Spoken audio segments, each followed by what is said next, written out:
Hey everybody, this is Perch. We've got our first promo image, just a short little video clip that a lot of people have taken kind of the money shot or the place where people settle. And it's for the Aquaman King of Atlantis. It's a three-part episode coming to HBO Max. It's going to be executive produced by James Wan. By the way, as an aside, what does executive produced mean exactly? I know it has a meaning. I'm saying that, but it tends to be like the involvement of the executive producer varies wildly from, hey, here's a name we want to attach to this project, to they were involved in some of the details, to they put up some money. It's kind of all over the place. I like that. It's one of those terms that means a lot less than I think people think. But at any rate, it's his Aquaman's first days as King of Atlantis. In theory, maybe this evolves from the movie. I guess maybe it could. I don't know. Amber Heard's unibrow is looking pretty nuts there as Mera. I'll just point out. But anyway, they have this first image, and it hit Twitter, and people are not pleased. Well, it's a mix, right? You've got a lot of not pleased people, and then you've got a much smaller handful of this looks great. I bet all the dude bros are going to hate this. And it makes me wonder, do you actually like the art, or you like the idea of the dude bros, whoever that group is exactly, being pissed about it? I think I think it's more the second one, but whatever. But then in terms of the cycle of life that continues with these things, you put out this promo image. It's in an art style that, let's just say, is not common to these kinds of comic properties, but common to things like She-Ra and Thundercats Roar and other series that have been had a lot of debate behind them. Thundercats Roar was not a success, by the way. It happened. It made some money, I guess. It was out there, but it wasn't this huge smashing success of a show. The arguments around it, the video, there was far more attention paid to the people doing videos and blogs and other things hating on the art style than actual people who watched the show. That's a numerical fact. You can you can look that stuff up. But obviously Thundercats Roar is not sweeping the nation with toys and merchandise and more shows and other things. So obviously that didn't go terribly well. But at any rate, they put out a show that has that kind of visual resemblance. I saw somebody arguing that this show is, the art is very different from Thundercats Roar in several ways, including the color palette and the thickness of the outlines. And it's like, okay, okay. Anyway, so they put that out. People get angry. Other people jump in to talk about how it's the greatest thing, and OMG, their childhood is now complete, and they didn't realize they needed this in their life until they saw this one moment. I think by the way, if you're, I don't know, please cop to it, because I want to know who you are. That doesn't sound right. I want to know if there's real human beings behind these comments, because I have a feeling they're bots and not actual people. But it's the kind of person who writes things unironically like, OMG, I didn't realize that I needed to see, First Lady Jill Biden in a scrunchie until today. Now I am complete. Like, have you ever thought things like that? Have you ever thought them enough to want to write them down in public and put your name behind it?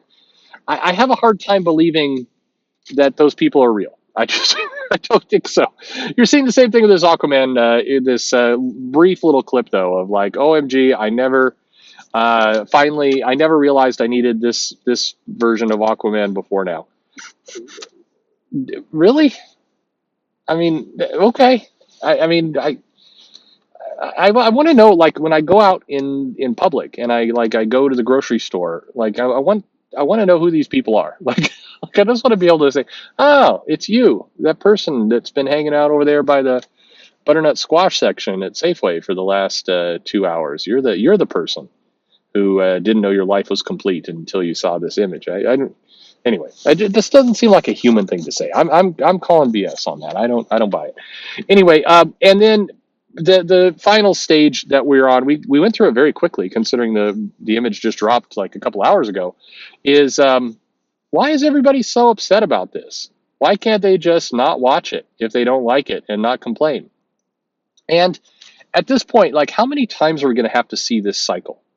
go around before finally we stop with like the surprise that, hey, we took this cartoon, we took this property, we drew it in a radically different art style that was at least had a mixed reception. The last 10 times we used it in other animation, in other cartoons, and then we can't understand why people are upset. Yeah, yes, you can. Everybody can understand. You're taking a radical visual departure from what the character previously looked like. That's number one. That's what's going to bug people. You're using an animation style that a lot of people hate, just outright hate. Doesn't mean you can't use it. By the way, and that's the comedy of all of this. Just hold your chin up high, draw it this way if you want, make the animation style look this way if that's what you want to do, and then shut up. Just be proud of what you've created and be done.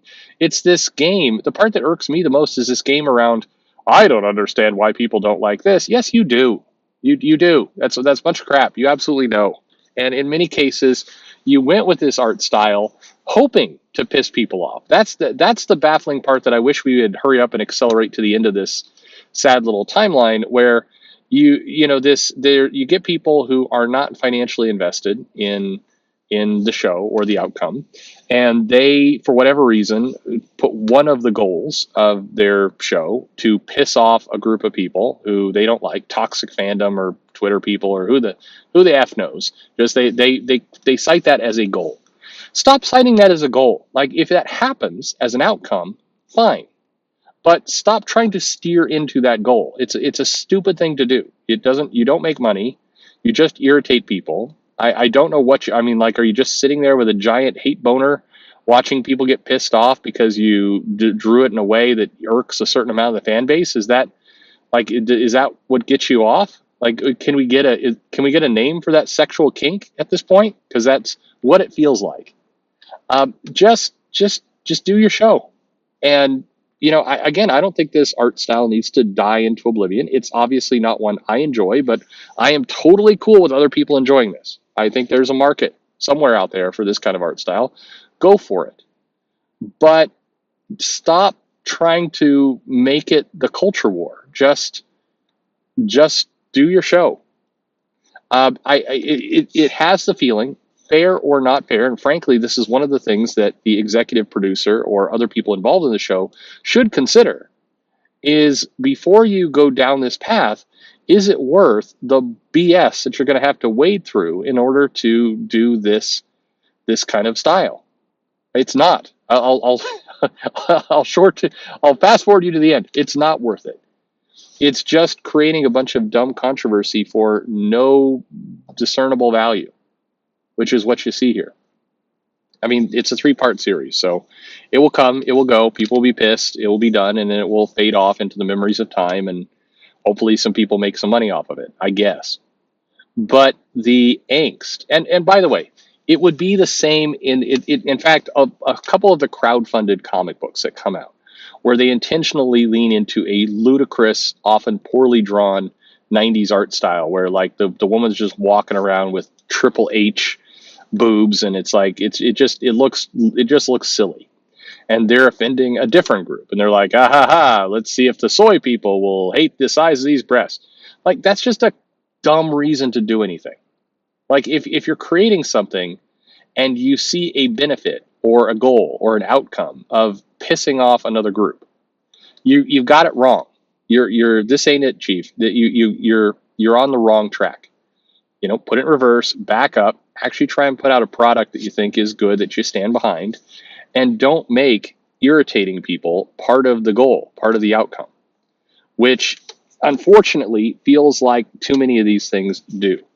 This particular Aquaman series, I mean, who knows what's going on in the actual halls of animation, but you're seeing some of the people who were loosely involved in the show, and you're seeing some of the people immediately leap to the fence of like, oh my God, I love this. Oh man, look at all the pissed off 40-year-old white dudes that hate it. It's like, I mean, stop getting off on that. It's stupid. Will this be a big show? Will it be a good show? I have no idea. I'm guessing no. But and I'm saying that less because of the animation style and more because most of the animated products coming out on HBO Max tend to have a very small impact. and Aquaman as a character has a very small impact. So you combine those two together, doesn't feel like this one is teed up for success. Maybe using the Thundercats roar animation style is the secret missing element to make Aquaman a huge hit. Maybe. I hope for your sake it is, but feels unlikely. Anyway, what do you think? Are you going to watch Aquaman, King of Atlantis? Are you into this? Let me know in the comments below. Like and subscribe. But what do you think of it? At some point, shouldn't people just like focus on trying to make things that they think will be succeed and stop worrying about trying to piss people off in the process? Like even you think about the worst possible person in the world. You know, you think about just an awful, awful human being. You should not try and make products to irk awful people, unless that product you're making is, say, prison. Like if there's somebody like an awful human being, somebody who tortures and murders people, the only product that you should be making to really get those people pissed off is jail or what are you doing with cartoons? Anyway, thanks for listening.